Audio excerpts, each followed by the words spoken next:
pour cette invitation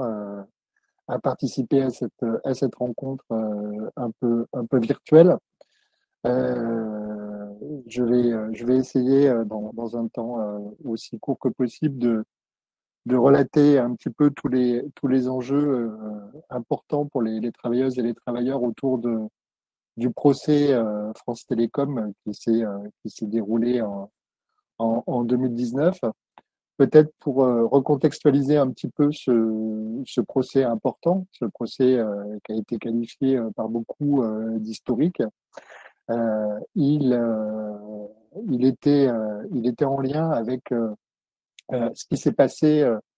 à l'intérieur de l'entreprise France Télécom, devenue depuis changement de nom, hein, comme souvent lorsque il y a des affaires judiciaires, les partis ou les entreprises changent de nom. Elle est devenue depuis la société Orange, hein, qui est une société quasi mondialement connue de télécommunications. Donc, au sein de France Télécom, dans la période de 2006 à 2008, la direction d'alors, dont le PDG était Didier Lombard, assisté de bras droits, hein, parce que dans le capitalisme, il n'y a pas de bras gauche, il y a toujours que des bras droits. Louis-Pierre Vénès et Olivier Barbereau ont mis en place deux plans avec des anglicismes, hein, aussi comme souvent dans le capitalisme, les plans ACT et NEXT, dont l'objet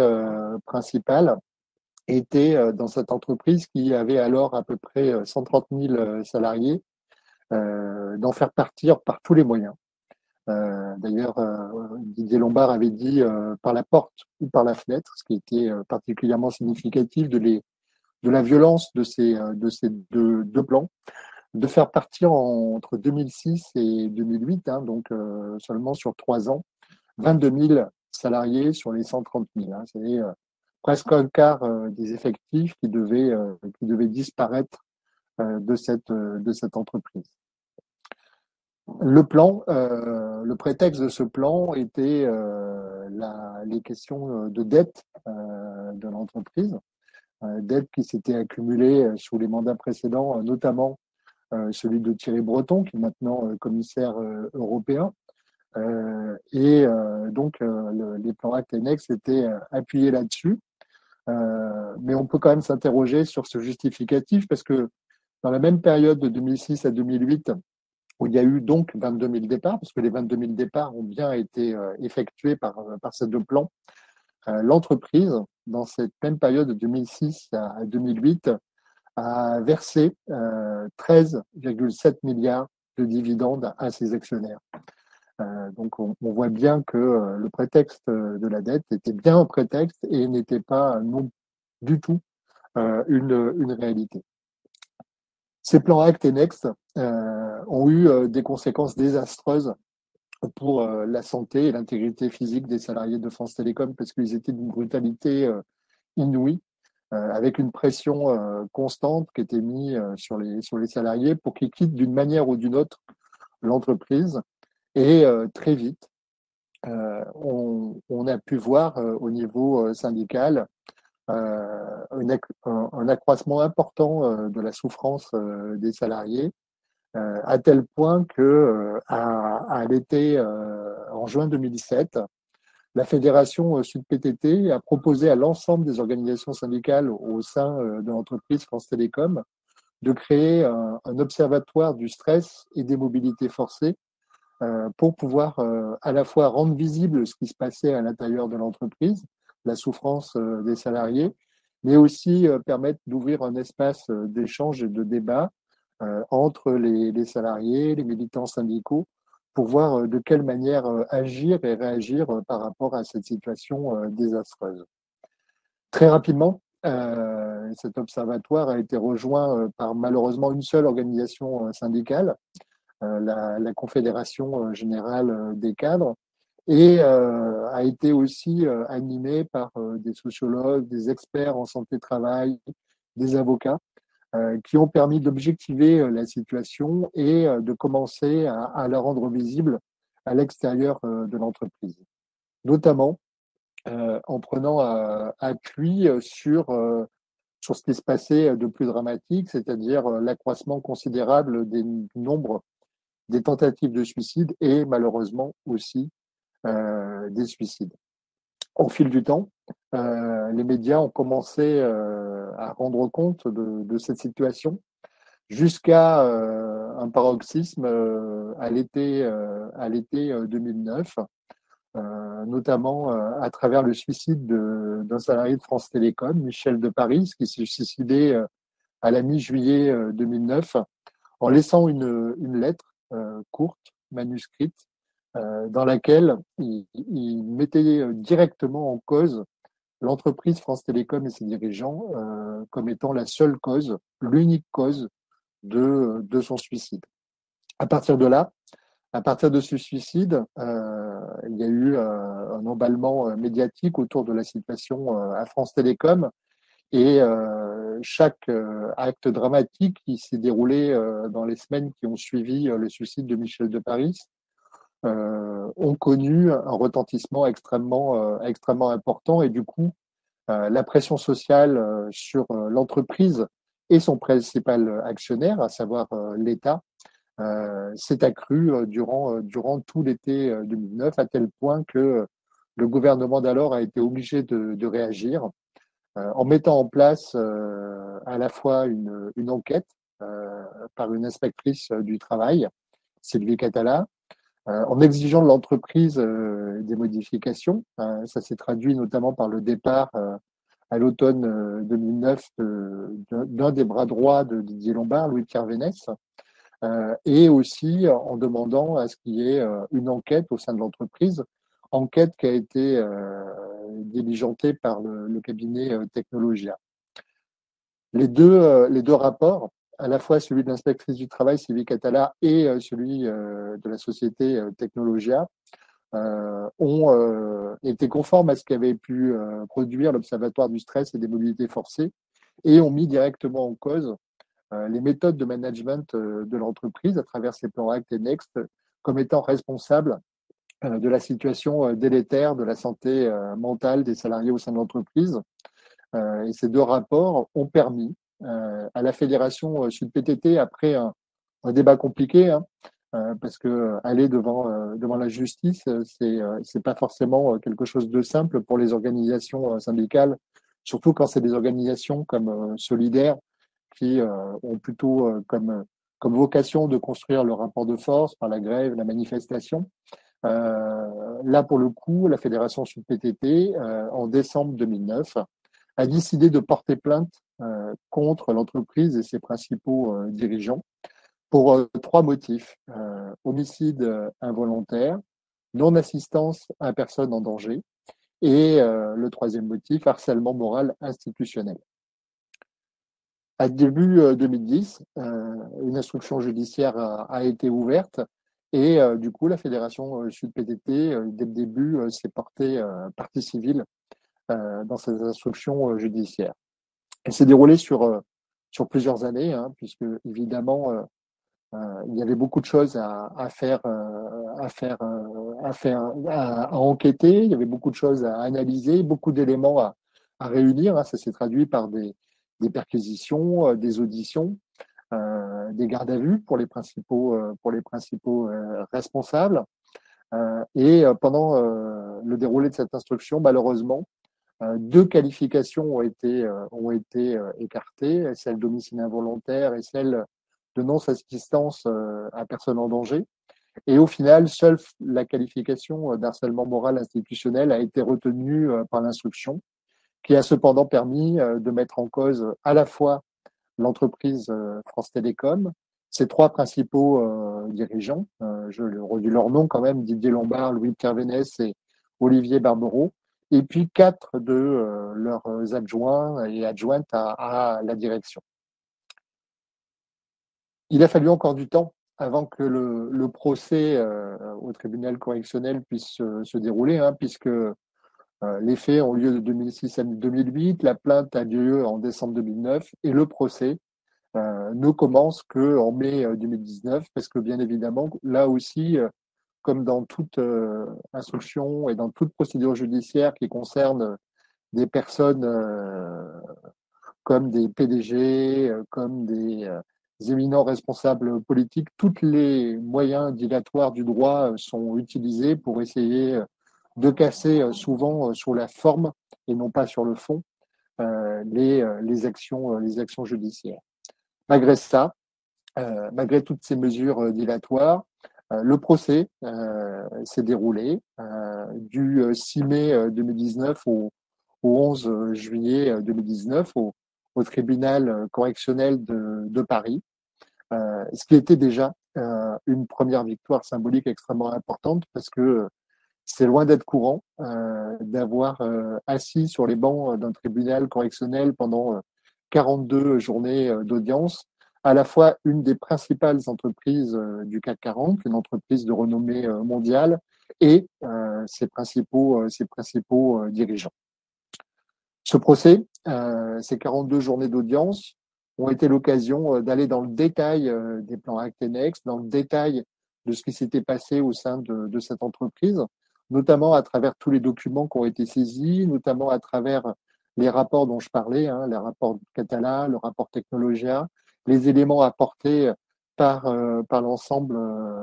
des éléments réunis par l'Observatoire du stress et de mobilité forcée, les rapports d'expertise qui ont été faits par des cabinets d'expertise CHSCT. Tout ça ont été des éléments qui ont permis, au cours des audiences, de pouvoir préciser et mettre en évidence la responsabilité totale de l'entreprise France Télécom et de ses principaux dirigeants dans le management délétère et la souffrance terrible qu'ont subi les salariés dans cette époque. Quelques mois après, hein, le procès s'est terminé en juillet 2019 et le verdict n'a été rendu que le 20 décembre 2019, hein, donc déjà plusieurs mois après, et a confirmé ce que nous avions pu voir au cours des audiences, c'est-à-dire la culpabilité totale et entière de l'ensemble des prévenus et qui ont été condamnés, et symboliquement là aussi c'était quelque chose d'extrêmement important, au maximum des peines encourues pour harcèlement moral. C'est-à-dire pour l'entreprise 75 000 euros d'amende et pour ses principaux dirigeants 1 an de prison, dont 8 mois avec sursis et le maximum aussi en termes d'amende, c'est-à-dire 15 000 euros d'amende, ainsi que des dommages et intérêts pour l'ensemble des parties civiles. Là aussi, il a fallu attendre puisque les nombreuses pages de ce jugement ne nous sont parvenues qu'en juillet 2020, hein, donc presque 6 mois après le verdict, et permettent aujourd'hui d'analyser dans le détail les attendus de ce jugement et de voir à quel point il est symboliquement important parce que ce jugement permet d'élargir la qualification d'harcèlement moral qui, pour l'instant, était souvent limitée à des responsabilités individuelles de managers ou de cadres d'entreprise. Là, au cas particulier, c'est l'ensemble de l'organisation du travail mise en place par une entreprise et ses principaux dirigeants qui a été qualifié d'harcèlement moral institutionnel. Et c'est pour nous une victoire extrêmement importante et symboliquement extrêmement importante parce qu'elle va permettre de prendre appui sur ce jugement pour pouvoir attaquer d'autres entreprises dans le cadre de l'action syndicale. C'est une des raisons pour lesquelles, aux côtés de la Fédération Sud PTT et aux côtés de l'ensemble des organisations de France Télécom, parce que si au moment du lancement de l'Observatoire du stress et des mobilités forcées, seule une autre organisation syndicale s'était mise aux côtés de la Fédération Sud PTT, il est important de souligner qu'au cours du procès, l'ensemble des organisations syndicales de France Télécom et d'Orange maintenant étaient toutes parties civiles au cours de ce procès et toutes représentées. C'est une des raisons pour lesquelles l'Union syndicale solidaire a souhaité, elle aussi, se porter partie civile au cours de ce procès, à la fois pour soutenir les organisations syndicales de France Télécom, mais aussi parce que symboliquement, il nous semblait important à travers ce dépôt de partie civile, de signifier que ce qui s'était passé à France Télécom ne concernait pas seulement les salariés de France Télécom, mais concernait l'ensemble du monde du travail en France et plus largement dans le monde, parce que ces méthodes de management, nous avons pu voir qu'elles se sont étendues, répandues dans l'ensemble du monde capitaliste et toujours avec des conséquences désastreuses pour pour beaucoup de salariés. Donc c'était pour ça que nous étions partie civile. Et ce qui nous semblait aussi important à travers ce dépôt de partie civile, c'est de pouvoir essayer, tenter de rendre encore plus visible ce qui s'était passé à l'intérieur de cette entreprise France Télécom, même si ce procès avait lieu 10 ans après. Il nous semblait important de pouvoir signifier, comme l'a dit notre avocat au moment de sa plaidoirie finale,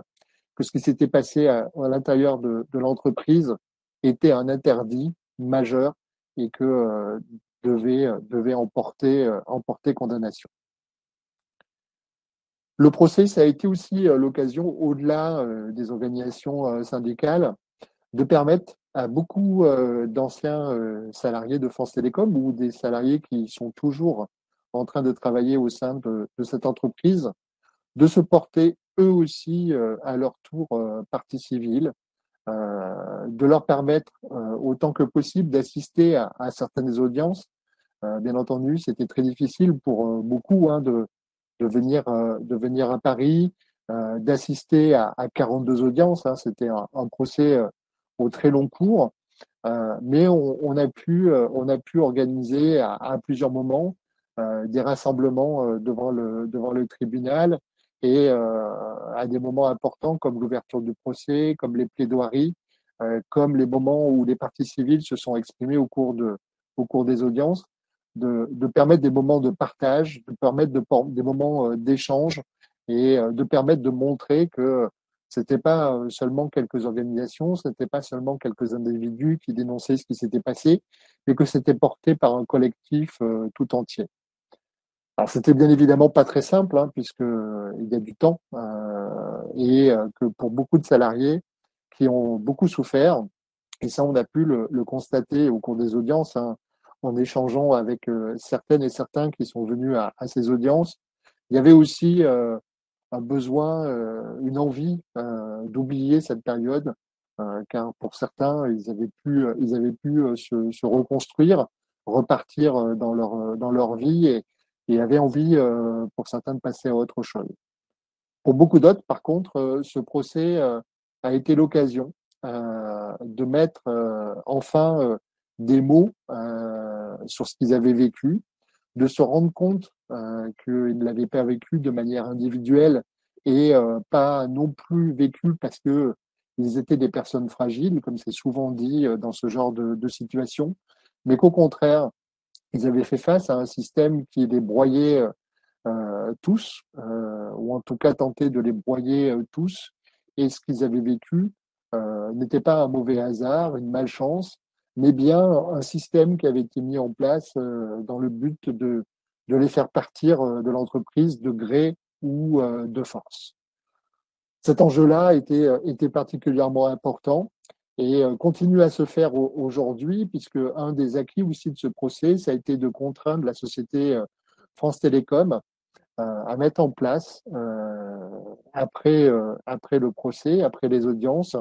un système d'indemnisation pour les salariés au sein de France Télécom. Il y a eu un gros travail de la fédération sous le PTT avec les autres organisations syndicales pour, depuis, monter des dossiers, aider des salariés qui avaient beaucoup subi, qui ne s'étaient pas forcément portés partie civile eux aussi, de construire des dossiers en indemnisation. Et ce processus, au moment où je parle, est en train de se terminer et a permis à plusieurs centaines de salariés ou ex-salariés de France Télécom de monter ces dossiers et de pouvoir obtenir des indemnisations.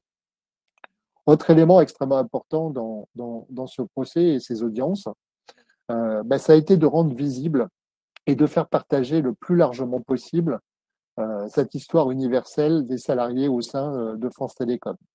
Pour ce faire, nous, au niveau de Solidaire, on a mis en place un dispositif de compte rendu et de chronique autour des 42 audiences, en invitant tout un tas de personnes avec des regards, avec des histoires, avec des expériences différentes. C'était à la fois des écrivains, des artistes, des sociologues, des spécialistes des questions de santé au travail, des historiens, des avocats, des inspecteurs du travail, des médecins du travail, à venir à chaque audience pour en faire une chronique. Chronique que nous avons relayée sur notre site qui s'appelle La Petite Boîte à outils et qui ont permis d'élargir la visibilité de ce qui se passait au sein des audiences de ce procès et de faire connaître les mécanismes à l'œuvre entre 2006 et 2008 à l'intérieur de France Télécom et à travers cette visibilité de permettre à d'autres salariés, à d'autres travailleuses et travailleurs de se rendre compte que ce qu'ils peuvent vivre au sein de leurs entreprises, quelle que soit leur taille, pouvait être tout à fait semblable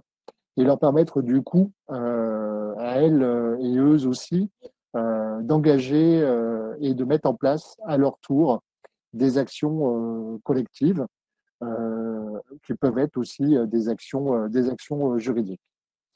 Ces chroniques ont eu un succès qui a dépassé nos espérances et à tel point que à peine le procès terminé, plusieurs éditeurs nous ont proposé de les rassembler dans un livre qui a été publié au mois d'avril dernier, qui s'appelle La raison des plus forts, chronique du procès France Télécom, livre qui lui aussi a vocation et on pense qu'il commence à remplir cette vocation, à la fois garder une trace de ce procès et continuer ce travail de visibilité des questions de santé au travail et de souffrance au travail au sein des entreprises. Parce qu'on sait que syndicalement, c'est un enjeu extrêmement important de pouvoir rendre visible ce qui se passe dans le cadre souvent feutré et très discret des entreprises. Ce livre, il a cette vocation et il a aussi la vocation de pouvoir élargir les luttes. On sait aujourd'hui que dans un certain nombre de secteurs et d'entreprises en France, en s'inspirant de ce procès et de ces résultats, et notamment de cette condamnation, il y a beaucoup d'équipes syndicales et de salariés qui envisagent à leur tour de mener des actions judiciaires contre leurs entreprises et leurs principaux dirigeants.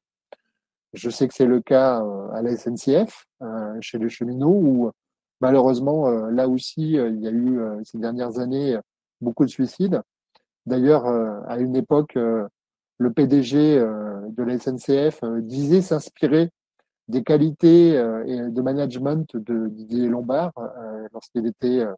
PDG de France Télécom. C'est le cas aussi dans le secteur de la santé et notamment des hôpitaux. Hein. Là aussi, il y a une souffrance au travail extrêmement importante et malheureusement beaucoup de suicides. Et c'est le cas aussi à l'éducation nationale, qui a été elle aussi marquée à l'automne 2019 par le suicide d'une directrice d'école en Seine-Saint-Denis, qui est comme Michel de Paris, a elle aussi laissé des courriers dénonçant le système de management au sein de l'éducation nationale comme étant responsable de son acte suicidaire. On a à travers ces exemples quelques premières conséquences et directes du procès France Télécom et de ce retentissement. Et pour nous, c'est une seconde victoire symbolique de voir que dans un certain nombre de secteurs, des équipes syndicales, des salariés s'inspirent de ce jugement pour, à leur tour, lancer des procédures et faire en sorte que celles et ceux qui ont commis ou commettent des actes de management typiques de harcèlement moral institutionnel ne restent pas impunis. Euh, le- le- le- la garantie qu'il n'y ait pas d'impunité est un élément pour nous extrêmement important pour pouvoir agir et faire modifier les organisations du travail au sein des entreprises. On sait que c'est toujours par le rapport de force qu'on peut obtenir ces choses-là. Alors ça passe, bien entendu, quand on le peut, par la grève et la manifestation, mais ça passe aussi par l'action juridique, l'action judiciaire. Et donc, il était important qu'il puisse y avoir une condamnation, même si les peines ne sont pas à la hauteur et ne pouvaient pas être à la hauteur des faits qui ont été commis et des dégâts qui ont été commis, du fait que les qualifications d'homicide involontaire et de mise en danger de la vie d'autrui n'avaient pas été retenues. C'est en tout cas pour nous un point d'appui pour continuer les actions judiciaires. C'est un point d'appui aussi pour agir, pour faire modifier les textes législatifs. Aujourd'hui, par exemple, les condamnations pour harcèlement moral sont plus importantes, hein, puisque la peine est passée de 1 an à 2 ans. Les peines encourues financières ont aussi été augmentées, mais là aussi, elles ne sont pas encore à la hauteur des dégâts subis. Autre élément important, au moment du verdict, en décembre 2019, ça a été l'occasion, avec beaucoup d'autres organisations syndicales, beaucoup de chercheuses et de chercheurs, de rendre public un certain nombre de propositions, de modifications législatives, de modifications réglementaires, pour que ce procès puisse servir à faire évoluer la législation et puis surtout, du coup,